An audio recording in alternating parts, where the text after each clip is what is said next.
Commodity market की शुरुआत आज हमें गोल्ड और सिल्वर के साथ करनी चाहिए, क्योंकि गोल्ड ने जो रिकवरी आज शुरुआती कारोबार में दिख रही थी वो पूरी खत्म हो गई है। चांदी हालांकि अभी भी मजबूत है, लेकिन आपको गोल्ड और सिल्वर में क्या करना चाहिए, इस पर बातचीत करने के लिए हमारे साथ तीन मेहमान हैं जो आज आपको मदद करने वाले हैं। मानव मोदी हैं मोतीलाल ओसवाल से, कैमर सादरी हैं सीईओ हैं अवांस एंटरप्राइजेज से, और साथ ही अमित गोयल हैं चीफ ग्लोबल स्ट्रैटेजिस्ट हैं पेस 360 से। आप तीनों मेहमानों का बहुत बहुत शुक्रिया। सबसे पहले अमित जी, आप बताइए क्या लग रहा है आपको, जिस तरह की रिकवरी आज कोशिश हो रही थी, आज फिर से दबाव दिख रहा है, क्या सोना और भी नीचे आ सकता है? आपको लग रहा है कि 75,000 के नीचे सोना आएगा अब? मोहन जी, मेरा ऐसा मानना है कि on a short term to near term basis सोना और चांदी दोनों ही जो हैं अपना एक इंटरिम पीक बना चुके हैं। मैं फाइनल पीक नहीं कहूंगा इनको, मगर एक इंटरिम पीक बना चुके हैं। और मुझे लगता है कि 5 नवंबर को यूएस प्रेसिडेंशियल इलेक्शन से पहले हमें नीचे के घर देखने को मिलेंगे। मुझे लगता है कि सोने में जो है हमें एक्सपेक्ट करना चाहिए कि हमें शायद 2570-80 इन डॉलर टर्म्स, और आप मान के चलिए तकरीबन 2% यहां से नीचे एमसीएक्स में, तो यानी कि 73,500 पौने 74,000 मुझे लगता है कि सोना देखने को मिल सकता है 5 नवंबर से पहले।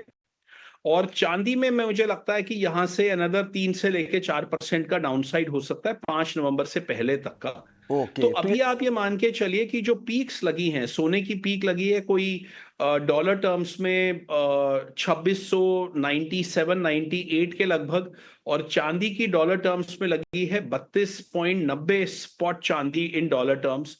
मुझे लगता है ये लेवल्स अभी तोड़ने इतने आसान नहीं रहेंगे, और पहले हम नीचे के भाव देखेंगे, उसके बाद ही शायद ये ऊपर के लेवल्स दोबारा से चैलेंज होंगे या सरपास होंगे। और सर, ये आपको ऐसा क्यों लग रहा है, क्यों लग रहा है कि गोल्ड में 2-3% की गिरावट यहां से और आ सकती है अमित जी?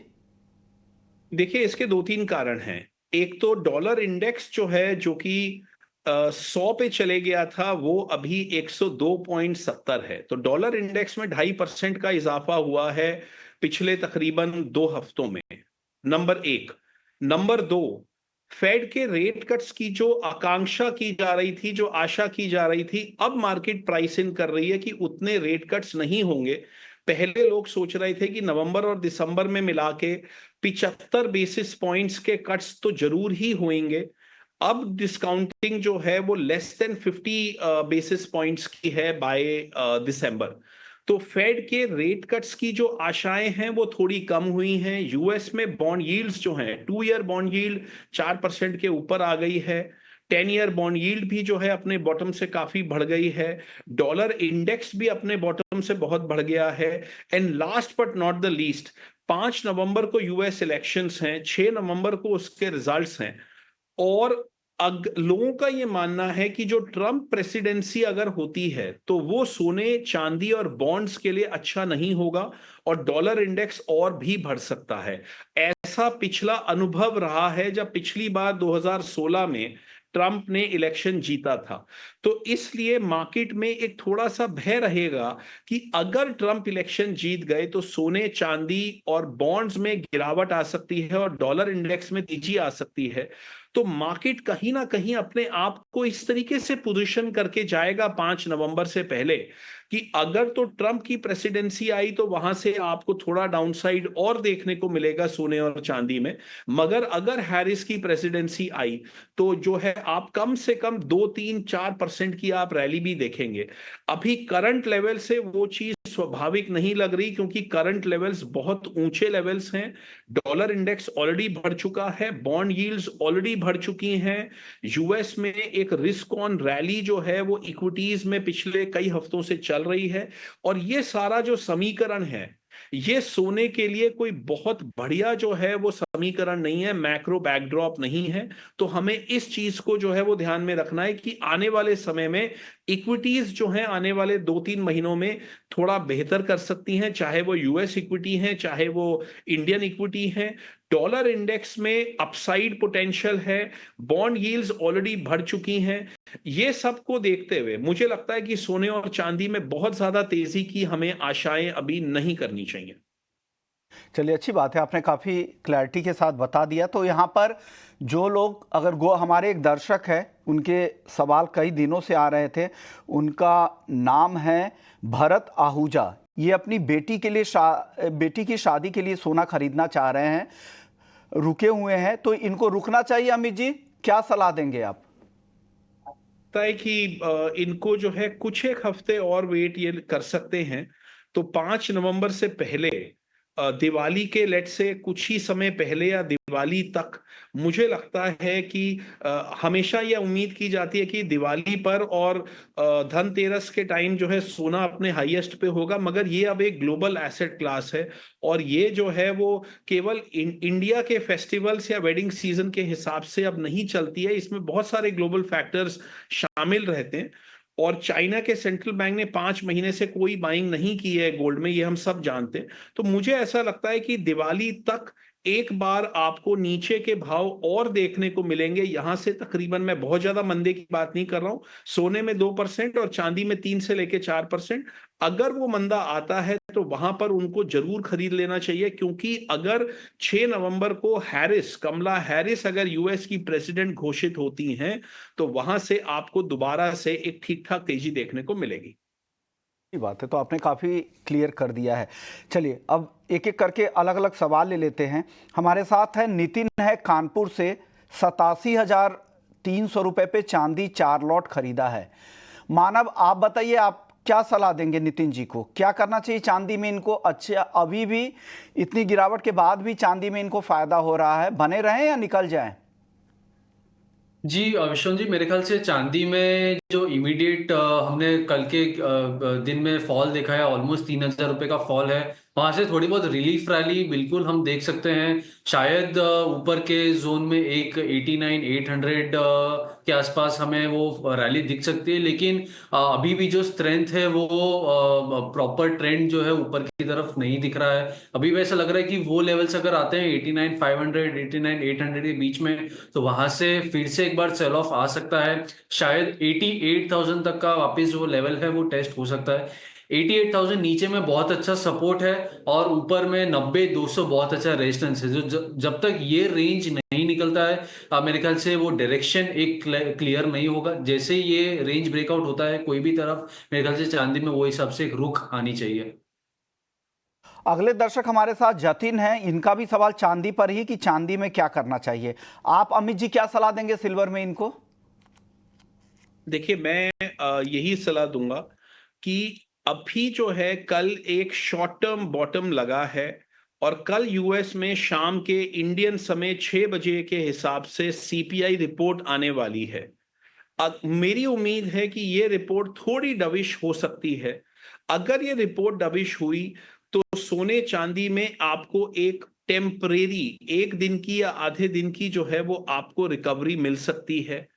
अगर वो रिकवरी मिली तो वो समय बेचने का होगा, खरीदने का नहीं होगा। तो जिसको चांदी खरीदनी है, मुझे लगता है कि उनको कुछ हफ्ते के लिए वेट करना चाहिए। और उसी तरीके से जिसको सोने या चांदी में अगर बेचना है, आप ऑलरेडी खरीद चुके हैं और अब आप बेचने की एक अवसर को आप तलाश कर रहे हैं, तो कल की सीपीआई रिपोर्ट के बाद अगर जो है वो डविश आई तो डॉलर इंडेक्स एक बार के लिए गिरेगा, बॉन्ड यील्ड्स एक बार के लिए गिरेंगी और सोना और चांदी जो है वो तेज होंगे। वो समय मेरे हिसाब से जो है वो निकलने का होगा। ओके, चलिए, चांदी पर बहुत आज सवाल आ रहे हैं, लेकिन हालांकि आप लोगों ने काफ़ी हद तक समझा दिया। लेकिन एक सवाल ले लेता हूँ अमित का। ये बार बार मैसेज कर रहे हैं। इनका कहना है कि इन्होंने 88,350 रुपये पर लॉन्ग कर रखा है, अब क्या करना चाहिए? और देवव्रत शर्मा है, ये भी कह रहे हैं कि चांदी कब खरीदना चाहिए। मानव, एक बार और चांदी पर इनको जवाब दे दीजिए। एक दर्शक है, उनकी बाइंग है 88,350 की, और एक देवव्रत शर्मा है, वो जानना चाह रहे हैं कि चांदी कब खरीदे, किन स्तरों पे खरीदना चाहिए।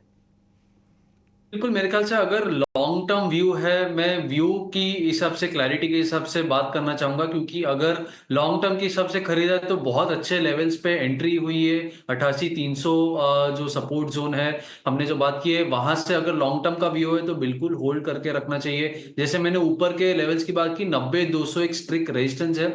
अगर वो लेवल नहीं निकलता तो मेरे ख्याल से एक इमीडिएट पार्शियली बुक प्रॉफिट का एक हमें अनुमान लगाना चाहिए। लेकिन अगर वो लेवल निकल जाता है तो वहां से अच्छी तेजी हमें दिख सकती है। नीचे में जहां से उन्होंने खरीदा है 88,000 का ही एक स्ट्रॉन्ग सपोर्ट जोन भी है। तो वो जोन थोड़ा ध्यान में रखना जरूरी है। लेकिन अगर लंबे समय का प्रोबेबिलिटी है, लॉन्ग टर्म का व्यू है, तो ये जो लेवल है बाइंग का बहुत अच्छा लेवल है, होल्ड करके रख सकते हैं लॉन्ग टर्म के बेसिस पे। ओके, चलिए अगले दर्शक हमारे साथ है चेन्नई से, नरेश कुमार इनका नाम है। ये इनका सवाल है कि क्या सोने और चांदी के अंदर और गिरावट आएगी या इसके आगे वापस से मार्केट रिकवर होगा? मानव आप बताइए। उन्होंने तो क्लियर कर दिया अमित जी ने कि उनको नरमी दिख रही है। 5 नवंबर से पहले उनको 2 से 3% की गिरावट दिख रही है, 2% गोल्ड में और 3% तक चांदी में। आप बताइए, आपको भी गिरावट लग रही है? और ये दर्शक ये भी पूछ रहे हैं नरेश जी कि क्या 70,000 भी आ सकता है सोना? जी मेरे ख्याल से सोने की मैं पहले बात करना चाहूंगा। सोने में जिस हिसाब से फैक्टर जैसे अमित जी ने भी बताया है, उसमें मैं एक और चीज खाली फंडामेंटल में ऐड करूंगा कि जियो पॉलिटिकल टेंशन का जो एक बहुत बड़ा साथ रहा है इस पूरे रैली में, वो भी कहीं ना कहीं यूएस इलेक्शंस के पहले मुझे लगता है थोड़े साइडवेज, थोड़े शांत हो जाने चाहिए। जैसे ही कौन नेक्स्ट लीडर आता है उसके बेसिस पे शायद कहीं ना कहीं वो नेक्स्ट वेव ऑफ वॉर या नेक्स्ट वेव ऑफ जो इजराइल और मिडल ईस्ट का जोन है, वो शायद कहीं ना कहीं उसका ईज ऑफ हो, उसका भी प्रेशर सोने चांदी में दिख सकता है। हमने हाल ही में एक लॉन्ग टर्म की रिपोर्ट निकाली है 2 साल की। हमें ऐसा लग रहा है कि शायद इमीडिएट जो पीक है वो हो चुका है 76,000 पे। वहां से एक अच्छी गिरावट हमें दिखी है। मेजरली 5 से 7% की एक जो फॉल है हम एक्सपेक्ट कर रहे हैं कि शायद उतनी एक फॉल आ सकती है। अगर उतनी आती है, वो एक बहुत अक्यूमुलेशन जोन होगा, बाइंग जोन होगा। मतलब अगर $2,500 भी आता है, मेरे ख्याल से वो बहुत अच्छा जोन है फिर से री एंटर करने के लिए, फिर से बाइंग करने के लिए। अगर इमीडिएट बेसिस की बात करें तो मेरे ख्याल से 74,500 एक बहुत अच्छा जोन है इमीडिएट बेसिस पे। वहां से एक हम एड ऑन कर सकते हैं। स्टैगर्ड वे में बाय करें तो बेहतर होगा। और अगर कोई लॉन्ग टर्म के लिए बाय करना चाह रहा है तो मेरे ख्याल से थोड़ा और डिप आ सकता है, वहां से फिर से एक बार हम अक्यूमुलेट कर सकते हैं सोने के लिए। ओके, चलिए अगले दर्शक का सवाल ले लेते हैं। अगले दर्शक हमारे साथ नवनीत हैं राजगढ़ से। इनका सवाल है जिंक, कॉपर, एल्युमिनियम इन्होंने बाई कर रखा है और अब इनको नुकसान हो रहा है। क्या लग रहा है आपको, जिंक, कॉपर, एल्युमिनियम में आगे रिकवरी दिख रही है क्या आपको? अमित जी आप जवाब दीजिए, इनको आपसे ही पूछना चाह रहे हैं ये। जी देखिए, मेरा ऐसा मानना है कि चाइना को लेके एक बहुत बड़ी जो है वो रैली बनी थी, एक बहुत बड़ा ऑप्टिमिज्म आया था। चाइना के स्टॉक इंडेक्स 40% ऊपर हो गए। अगर मैं कॉपर वगैरह की बात करूं तो अपने बॉटम से जो है वो 15-15, 16-16% की तेजी सिर्फ पिछले एक महीने में बनी है। 5 या 6 सितंबर के करीब जो है सारे मेटल्स के बॉटम लगे थे। चाहे वो सिल्वर था, हालांकि वो प्रेशियस मेटल है, मगर इवन इंडस्ट्रियल मेटल्स में कॉपर, एल्यूमिनियम, जिंक सबके बॉटम अराउंड 5-6 सितंबर के करीब लगे थे। और वहां से अभी हमने 2-3 दिन पहले तक एक बहुत बड़ी रैली देखने को मिली है। मैं लॉन्ग टर्म में चाइना के ऊपर बेयरिश हूं। मुझे लगता है ये केवल स्टॉप गैप मेजर्स हैं। बैंडेड, एक बड़े गहरे घाव पे बैंडेड लगाने का काम किया जा रहा है, जो कि आपको आपके घाव को जो है वो हील नहीं करेगा लंबी अवधि के लिए, शॉर्ट टर्म में आपको रिलीफ दे सकता है। तो ये उस किस्म की तेजी आई है। मैं लॉन्ग टर्म में इंडस्ट्रियल मेटल्स पे अभी भी बेयरिश हूं अगले 1 साल के लिए। और आपको ध्यान होगा विश्व मोहन जी, हम सितंबर बिगनिंग में जब मैं आपके साथ शो पे था तो मैंने आपको कहा था कि बॉटम के करीब है, यहाँ पे धीरे धीरे करके नीचे में आपको बाय करना चाहिए। अब मैं आपको ये कहूंगा कि this is a sell on rise market, चाहे वो कॉपर है, चाहे वो एल्यूमिनियम है और चाहे वो जिंक है, आपको सबको सेल ऑन राइज करना है। और आप अगले 1 2 3 दिनों में आप मौका देख के आपको अपनी पोजीशन प्लस पोजीशन को लिक्विडेट कर देना चाहिए, क्योंकि अदरवाइज जो है ये पोजीशन में आपको ज्यादा लॉस भी हो सकता है। ओके, आप भी एक बार सलाह दीजिए। जिनकी बाइंग की पोजीशन है, इनको काफी नुकसान हो रहा है, नवनीत जी को। मानव, आप क्या सलाह देंगे कॉपर, जिंक, एल्युमिनियम तीनों ही बेस मेटल्स में? जी बिल्कुल, मैं अमित जी से एक शॉर्ट टर्म बेसिस पे सहमति रखता हूँ कि बहुत बढ़िया रैली हुई है। 1 महीने के हिसाब से अगर देखेंगे बहुत कॉपर जिंक तो बहुत अच्छे हमने बढ़ते हुए देखे हैं। लेकिन पिछले कुछ दिनों में ही जैसे ही डॉलर इंडेक्स का रिएक्शन आया है, सारे ही इंडस्ट्रियल मेटल्स ने एक बहुत जोर से फॉल दिया है। चाइना में बिल्कुल एक शेर आया जैसी एक स्टोरी बन रही है कि हर बार स्टिमुलस मेजर्स और रेट कट की वो बात करते हैं, लेकिन एक्चुअल इंप्लीमेंटेशन जो मार्केट पार्टिसिपेंट्स एक्सपेक्ट कर रहे हैं वो कहीं ना कहीं मिसिंग है। तो लॉन्ग टर्म में शायद चाइना एक रिकवरी मोड में जा सकता है, लेकिन इमीडिएट बेसिस पे जो जिस हिसाब की रिकवरी थी वहां से थोड़ा बहुत एक फॉल आना चाहिए। कॉपर के अगर मैं लेवल्स की बात कर लूँ तो 830 जहां पे हम अभी होल्ड कर रहे हैं वहीं से बेच के काम कर सकते हैं। मेरे ख्याल से 822 तक के एक इमीडिएट लेवल्स है जो वहां पे आ सकते हैं। 834 का हम स्टॉप लॉस एक्सपेक्ट कर सकते हैं कॉपर में। सिमिलरली जिंक में भी 279 के आसपास बेच के काम कर सकते हैं। 272 का टारगेट और 282 का जो है स्टॉप लॉस मेंटेन करना चाहिए। अगले दर्शक हमारे साथ परवीन है पुणे से। नेचुरल गैस का क्या आउटलुक है, बताइए। मानव, क्या लग रहा है एनजी में यहाँ से? से नेचुरल गैस में अगर इमीडिएट बेसिस की बात करें तो बहुत अच्छी रैली के बाद जो है हम करेक्शन देख रहे हैं। हालांकि विंटर सीजन में एंट्री हमारी हो रही है धीरे धीरे, तो वहां से जो है हर साल की तरह सेंटिमेंट चेंज होते हैं। Winter season normally natural gas के लिए पॉजिटिव माना जाता है, लेकिन एक बहुत अच्छी रैली हमने ऑलरेडी देख ली है 260 270 के आसपास। वहां से एक फॉल आया है, तो मुझे लग रहा है कि ये फॉल थोड़ा कंटिन्यू होना चाहिए। नीचे में थोड़ी जगह बाकी है अभी भी। तो 230 के आसपास अगर हमें नेशनल गैस मिलता है तो वहां से बेच के काम करना चाहिए। 222 तक के जो जोन है, 220 का एक स्ट्रॉन्ग सपोर्ट जोन है, तो वहां तक एक बार नेशनल गैस आ सकता है। और ऊपर में 234 का हम स्टॉप मेंटेन कर सकते हैं। और लॉन्ग टर्म व्यू में खाली मैं देना चाहूंगा, लॉन्ग टर्म व्यू अगर आप रख रहे हैं तो जब तक 200 210 के ऊपर नेशनल गैस ट्रेड कर रहा है, मेरे ख्याल से लंबे समय के लिए नेशनल गैस में वो एक बहुत इंपॉर्टेंट सपोर्ट जोन रहेगा बाय करने के लिए। ओके, अगले दर्शक हमारे साथ मनोज है। क्रूड इन्होंने 6,150 रुपए में शॉर्ट कर रखा है। अमित जी बताइए, क्या लग रहा है क्रूड की कल की गिरावट और आज रिकवरी की कोशिश हो रही थी वो भी टिक नहीं पा रही है, क्या लग रहा है क्रूड में क्या होगा? और ये जो शॉर्ट पोजीशन में बने हुए हैं, इनको बने रहना चाहिए या निकल जाएं? विश्वमोहन जी, मैं उनको सलाह दूंगा कि वो शॉर्ट पोजीशन में बने रहें। आई होप कि उन्होंने पोजीशन इतनी ज्यादा ना ली हो कि अगर कोई जियो पॉलिटिकल एडवर्स डेवलपमेंट हुए तो कहीं उनको सौदा एडवर्स रेट्स पे ना काटना पड़े। यहां पर मैं एक बात कर रहा हूं, आपको 2 महीने की अगर आप एक कॉल लें, 2 महीने की मतलब अगर आप एक अवधि के लिए अगर आप क्रूड में ट्रेड करना चाहें तो इस भाव पे क्रूड को बेचना बनता है, क्योंकि ये शॉर्ट टर्म में जियो पॉलिटिकल टेंशंस जरूर आ गई हैं, मगर मुझे नहीं लगता कि इजराइल जो है वो ईरान की क्रूड ऑयल या रिफाइनिंग कैपेसिटी पे जो है वो अटैक करने वाला है, और ना ही वो उनकी न्यूक्लियर साइट्स पे अटैक करेगा, क्योंकि दोनों ही वर्ल्ड के लिए बहुत एडवर्स डेवलपमेंट होगी और इजराइल एक किस्म से पूरे वर्ल्ड में अकेला पड़ जाएगा, क्योंकि सारी कंट्रीज उसका साथ छोड़ देंगी। तो इसलिए मेरा ऐसा मानना है कि वो नहीं होने वाला है जो मार्केट वर्स्ट केस सोच रही है।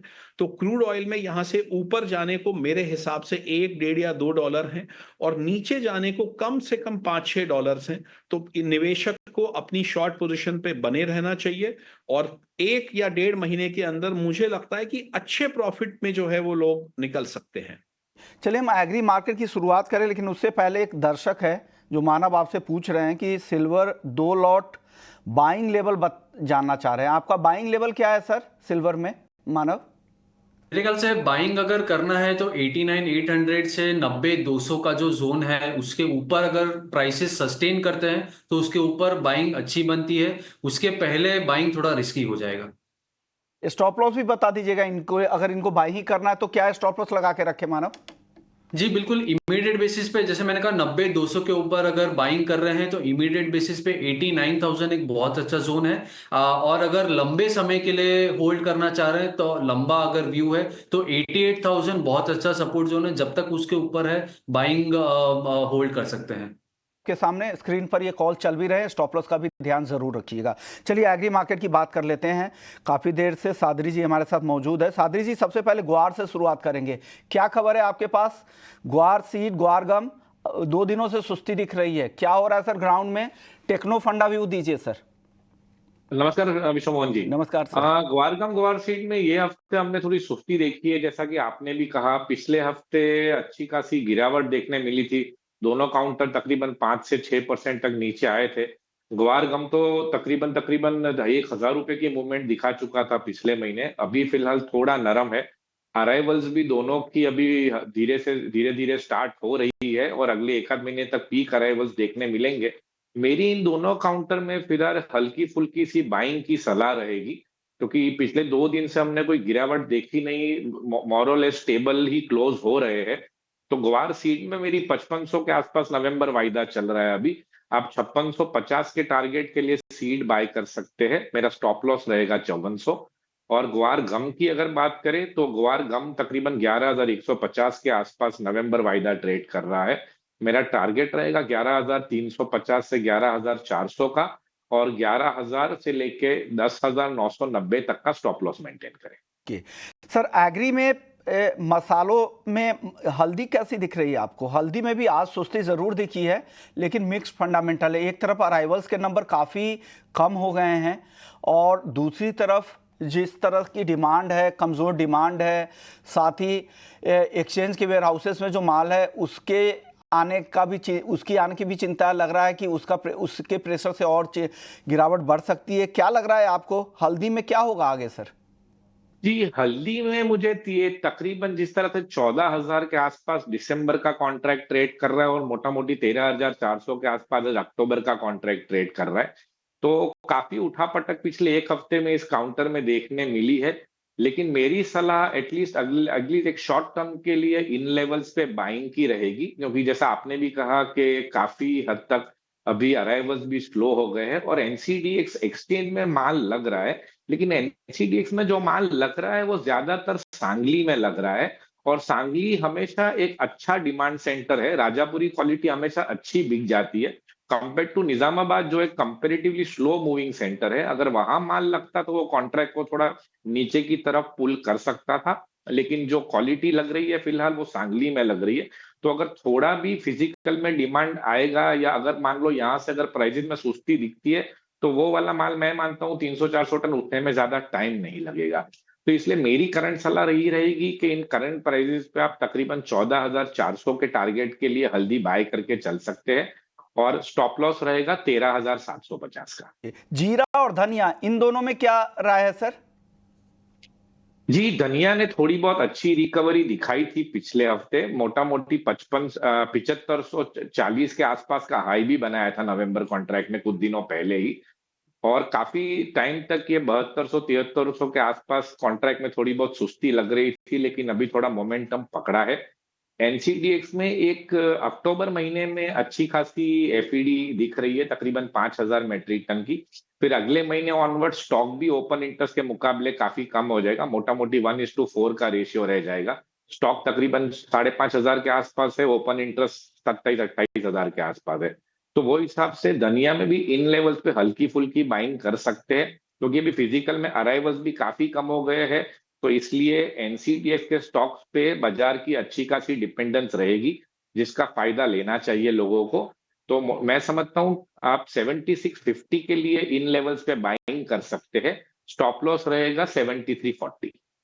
ओके, शुक्रिया सादरी जी आपका। और सर अगर जीरा की बात करें तो सर जीरा में भी हमने देखा कि पिछले 1-2 दिनों से हमने कोई ऐसी कोई खास गिरावट नहीं देखी है। स्टेबल से हल्के फुल्के राउंड अबाउट 0.4-0.5% बंद ऊपर में ही आ रहा है।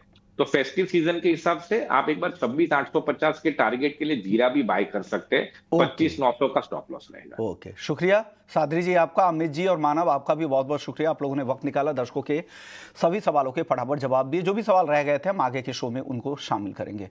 तो इस शो को यहीं समेटते हैं, लेकिन बाकी खबरों के लिए आप बने रहिए हमारे साथ।